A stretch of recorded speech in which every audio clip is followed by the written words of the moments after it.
اور تو بھی اپنے شوہر کی نہیں رہ جائے گی. یہ دنیا ہے.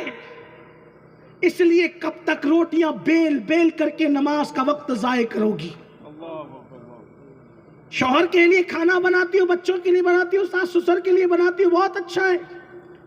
جو عورتیں گھر کا کام کاج خوشی خوشی کرے، اللہ ان عورتوں کو جہاد میں شرکت کرنے کا ثواب عطا کرتا ہے. ایک صحابی آگے کہتے ہیں یا رسول اللہ، مرد تو جہاد کرتے ہیں، ہم گھر میں بیٹھی رہتی، ہمارے لیے جہاد نہیں. آقا فرماتے گھر کا کام کاج کیا کر، اللہ اسی میں تجھے جہاد کا ثواب عطا فرمائے گا. عورتوں کو اس میں ثواب ہے. لیکن میری بہن جب نماز کا وقت آئے تو روٹیاں چھوڑ، کچن چھوڑ اور تو اللہ کی عبادت میں لگ جا. ولیمے میں اگر تو میک اپ کر کے گئی ہے تو وضو کر. یہ مت سوچنا میں نے وضو کیا تو میک اپ دھل جائے گا. میری بہن اگر اسی وقت تجھے موت آئی تو اس میک اپ کی اوقات کیا ہے، اس سنگار کی حیثیت کیا ہے. اس لیے میک اپ دھلتا ہے، دھلتا رہے، کبھی نماز نہیں چھوٹے. کوئی روٹی جلتی ہے جلتی رہے، نماز نہیں چھوٹے. اگر کسی کے کھانے میں تاخیر ہوتی ہے ہوتی رہے، سب کو مؤخر کر دو، پہلے اللہ کی عبادت کرو. اب سنو جو نماز نہیں پڑھتے ان کا کیا حال ہے. میرے آقا نے اپنے صحابہ سے کہا اے میرے صحابہ، جب تم دعا کرو تو یوں دعا کیا کرو کہ اے اللہ ہمیں محروم مت کر اور ہمیں بدبخت مت کر. کیا مت کر؟ محروم مت کر اور ہمیں بدبخت مت کر. نہ ہم محروم ہوں نہ ہم بدبخت ہوں. تو صحابہ نے پوچھا آقا یہ محروم کون ہے اور بدبخت کون ہے؟ آپ کہتے ہیں نا یار وہ کماتا ہے تو برکت نہیں ہوتی، بدبخت ہے. لوگ کہتے ہیں ایسا. کہاں تک صحیح ہے کہاں تک غلط ہے تو مفتیان کرام بتائیں گے. میں کوئی مفتی نہیں، میں تو آپ کا بھائی ہوں، آپ کا خادم ہوں. لیکن لوگ کہتے ہیں کہ یہ بدبخت ہیں، رشتے نہیں آتے کہتے بدبخت ہیں، بیوی مر گئی تو کہتے بدبخت ہیں، شوہر مر گیا تو کہتے بدبخت ہیں. لیکن حضور کے نزدیک بدبخت کون ہے؟ بدبخت حضور کس کو کہتے ہیں؟ آقا نے فرمایا میرے صحابہ دعا کرو اللہ تمہیں محرومی سے اور بدبختی سے بچائے. تو صحابہ نے پوچھا یا رسول اللہ محروم کون ہے، بدبخت کون ہے؟ تو میرے آقا نے فرمایا جو نماز چھوڑ دے وہ محروم بھی ہے اور وہ بدبخت بھی ہے. ہم کہاں ہیں؟ اپنے بچوں کا مستقبل درست کرنا ہے، انہیں نمازی بناؤ. اپنی بچیوں کا مستقبل بہتر کرنا ہے، انہیں نمازی بناؤ. عہد کرو کہ کیسے بھی حالات ہوں نماز نہیں چھوٹے گی. نماز میرے آقا کی آنکھوں کی ٹھنڈک ہے. تو میں نے کیا بات عرض کی تھی کہ بے ادبی کے دو طرح کے پہلو نکلتے. نمبر ایک کہ نبی کی بات کو نہ ماننا، یہ بھی ایک بے ادبی کا پہلو نکالتا ہے اور اس کی تشریح میں نے تھوڑی سی عرض کر دی. ٹھیک. دوسرا پہلو کیا ہے کہ نبی کی شان میں ایسے کلمات کہنا جو نبی کے شایان شان نہ ہو. مثال کے طور پر سمجھانے کے لیے کہتا ہوں، یہ مصباحی صاحب ان کے بارے میں کوئی کہے کہ یار یہ تو بندہ میری طرح ہے، کیا کہے؟ یہ مصباحی صاحب تو میری طرح ہے، مبارک صاحب میری طرح ہے. اس کا کیا مطلب نکلا؟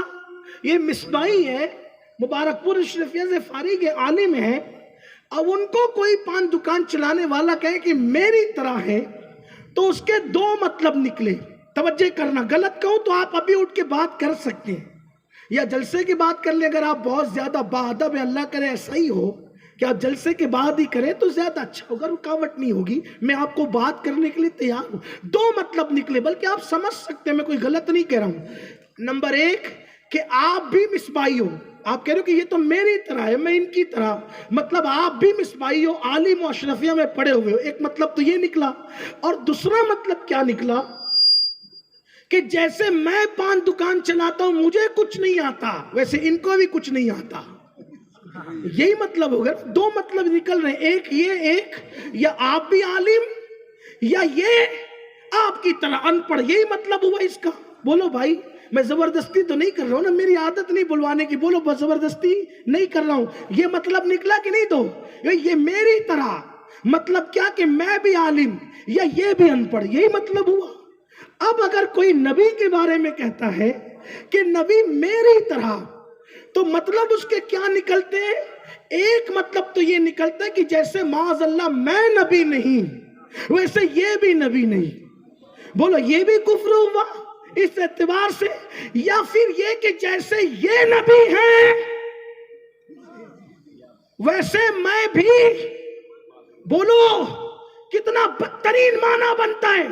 اس لیے کسی بھی مسلمان نے اسلام کی پوری تاریخ میں آدم علیہ السلام کے دور سے لے کے آج تک کسی مومن نے نبی کو اپنی طرح بشر نہیں کہا۔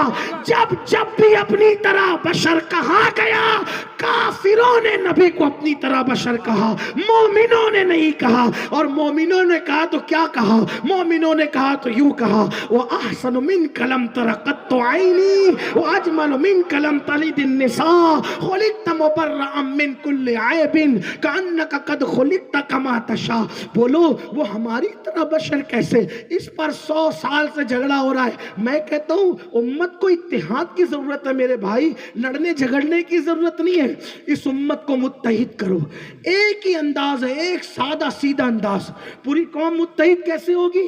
صحابہ اور اہل بیت کے عقیدے پہ سب آ جائیں۔ سبحان اللہ، سبحان اللہ، سبحان اللہ، بے شک بے شک بے شک بے شک۔ ابو بکر نے جو کہا صدیق اکبر نے وہی سب کہو، مولا کائنات نے جو کہا سب کہو۔ اور مولا علی نے کیا کہا؟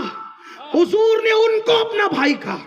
اچھا حضور نے ان کو بھائی کہا، لیکن انہوں نے پلٹ کر پوری زندگی کبھی نبی کو بھائی، بولو کبھی بھائی، بلکہ کیا کہا بتاؤں؟ جب مولا علی یمن گئے، یمن ایسا ہوتا ہے نا جب کوئی کسی اجنبی علاقے میں جاتا ہے تو لوگ اس کا تعارف کراتے ہیں، تو مولا علی پہلی بار یمن گئے، جیسے آپ کے سکیت میں آیا تو علماء کرام نے، ہمارے شکیل بھائی نے بڑی بڑی باتیں میرے بارے میں کہہ دی، حالانکہ میں اس قابل نہیں، لیکن پھر بھی تعارف کرانے کے لیے بڑی باتیں ہوتی ہیں۔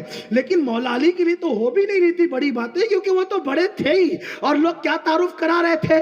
یمن والوں یہ اخی رسول ہیں، یہ زوج بطول ہیں، یہ حسنین کے بابا ہیں، یہ فاطمہ خیبر ہے، یہ فاتح بدر و حنین ہے، یہ باب مدینۃ العلم ہے، یہ خاتم الولایت ہے۔ مولا کائنات بیٹھے دے گا تو چپ رہے، اب میں اپنا تعارف کراتا ہوں کہ علی کون ہے۔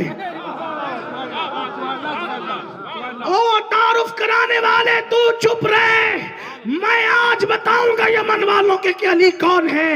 تو مولا علی کھڑے ہو کر کہتے سن لو علی کا تعارف، انا عبیدم من عباد محمد، میں محمد کے غلاموں میں سے ادنا سا غلام ہوں۔ یہ صحابہ کی بولی ہے، یہ بولی صحابہ کی ہے۔ حضور اپنی طرح بشر ہو ہی نہیں سکتے، اس پہ بات بہت چل سکتی ہے، میں زیادہ لمبی نہیں کرتا۔ امت متحد ہوگی اسلاف کے عقیدے پر، صحابہ اور اہل بیت کے عقیدے پر، اولیاء اللہ کے عقیدے پر۔ اور آپ سے کہتا ہوں یار وہ بشر تو ان کی حقیقت ہے ہی نہیں، یہ تو لوگ چکر میں ہیں کہ وہ بشر ہیں۔ ہاں حالانکہ